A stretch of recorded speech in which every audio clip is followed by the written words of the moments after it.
The Mortgage Minute today being brought to you by our friends at Geneva Financial. When you're ready for that next home loan, Geneva's got the programs and the products. You got a phone, make the call 800-306-1990, 800-306-1990. And every day at this time, OBMMI, they provide the most comprehensive, accurate, timely, and interactive analysis of pricing ever conducted in the mortgage industry, calculated from actual locked rates, with consumers across 35% of all mortgage transactions nationwide. They do not tell us points paid, points received, or the APR. They tell us the number you need to put in your mortgage calculator to find out what your principal and interest payment will be. If you don't have a mortgage calculator, you can get our mobile app, and there's a mortgage calculator right on there. Our mobile app is available, rsrlinks.com/mobile app. rsrlinks.com/mobile app. What did rates do yesterday? Conventional 30-year fix, 6.609. That was up. Jumbo 30-year fix, 6.714. That was down. FHA 30-year fix, 6.35. That was up. VA 30-year fix, 6.18. That was up. And the USDA 30-year fixed, 6.422. That was up.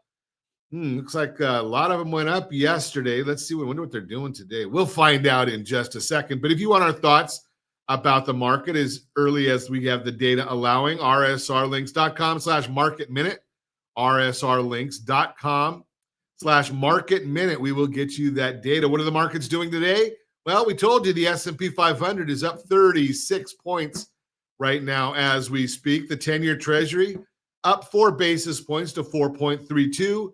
The mortgage bond is down 4 basis points. Remember, bond down, rate up. That's just the way it works. But we got to wonder, why is it going like that? Why are the rates going up when we saw some good news coming out of the inflation numbers? Remember, inflation is the mortal enemy of bonds. But we're going to get a 10-year Treasury note later this afternoon. That could impact markets depending upon what that looks like. But let's take a look at that consumer price index report. The February report showed that overall inflation rose 0.2% for the month, which was lower than the 0.3% expected. Year over year inflation slowed from 3% to 2.8%, 1/10 lower than anticipated.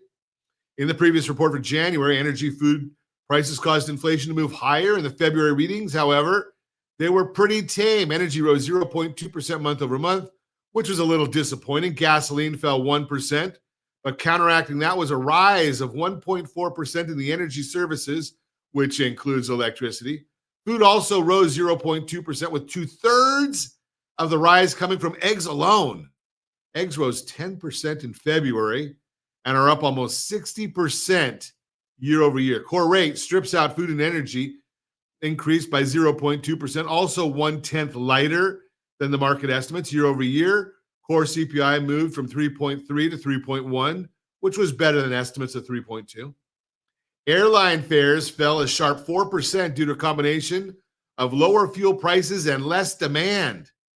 As we discussed previously, the airlines have reported a downturn due to less government, business, and leisure travel. Shelter is the key. It makes up 44% of the entire core index, and it came in favorable. Shelter rose 0.28%, which is showing signs of catching up to more real-time readings.